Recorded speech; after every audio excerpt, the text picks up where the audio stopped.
excited to talk to you because you are a certified dog trainer for Petco. So I've got some questions for you to help pets prepare for the holiday.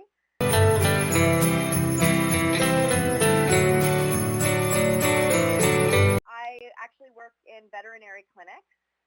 So I see a lot of pets around the holiday that ingest toxins like, food that they shouldn't eat, candy, sometimes even packaging. Do you have any advice regarding things that pets eat and how to prevent that from happening in the home? Right. So, of course, pet safety is important today, tomorrow, throughout the holiday season, and every day of the year. Especially around the holiday season, when folks are sitting around the dinner table, as a trainer, I'm always going to focus on teaching dogs what we want them to do instead. So instead of going after the scraps that have dropped on the floor, let's be proactive and give them an interactive toy with treats that are going to be safe for them. Of course, at Petco, we have a variety of different treats and long-lasting chews to keep dogs busy. And again, as a trainer, my North Star is reinforcing behaviors we want to see continue, and of course, setting our pets up to be successful. That is actually such a great idea to give them a treat ball while you're eating dinner. So it's like you all have a meal at the same time. I love that. I see a lot of very persistent dogs come into vet clinics. Oftentimes they are labs, a lot of repeat offenders that eat and chew things. So I'm wondering, in terms of training a dog to sit and stay away from the food, would you recommend doing that from a puppy? Can you do it in their later life? Like, what kind of barriers are there in terms of training those types of sit and stay tactics? All right, so there's a saying that you can't teach an old dog new tricks, and I can tell you that certainly is a myth. Whether you are a puppy or a senior dog, positive reinforcement-based training really does go a long way. And so when you're thinking about being able to teach dogs where to go, whether you're using lure or reward, using a bed, simply like this one here, can be a great opportunity to give your dog a designated space. At the end of the day, positive reinforcement is simple. We reinforce what we want with what's reinforcing to the dog, whether it's a treat, whether it's a toy, and the likelihood of that behavior actually continuing actually increases over time. So again, utilizing beds, and we have a variety of different products at Petco and trainers to support you. Oh, that's a relief because my dog Hazel is 7 years old and she is a garbage can when it comes to food. So it's good to know that folks like me actually have a chance at training their dogs to stay away from the table. I'm very, very curious in terms of holiday gifts for dogs.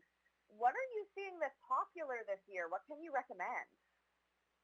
Well, Petco's More and Merrier line is bigger than ever before, and we have some amazing products with us today. So whether you are looking to, again, have that interactive puzzle toy, again, reinforcing undesired behaviors or redirecting undesired behaviors, of course, we also have plush toys that are going to be great for some of the newer puppies where this might be their first holiday. Plush toys actually can provide pups with comfort, especially in a time when there might be overstimulation within the house. And of course, if you're wanting to go outside, you're going to want to make sure that your pup stays nice and cozy. We have our incredible Ready line, of course, that's phenomenal and very fashion forward, I must say. That's awesome. I have a mountain dog, so she's very good outdoors, but I do live in Canada, and it gets quite cold where I am up north. I'm wondering in terms of dog boots. I know Petco has a lot of little booties for dogs that are not like mine that might require boots. Do you have any tips for getting dogs used to walking in the boots? Right. So, of course, dog boots are phenomenal, especially if you're talking about colder weather, regardless of the size of the dog. Desensitizing your dog to the boots before you actually take them outside is going to be key. So having the dog lying at your side, taking the boots out of the packaging and placing it next to their paw, reinforcing them for it. Then you can take that boot and place it on their paw, reinforce them for it. over time, that dog is going to start to realize that, hey, when these boots are around, good things tend to happen. And I'll probably also encourage, instead of taking the dog directly outside with the boots on, maybe practice walking around the house first. Again, creating positive experiences and desensitizing to the boots before you head outside. Oh, that's excellent. How many dogs do you have, Darris?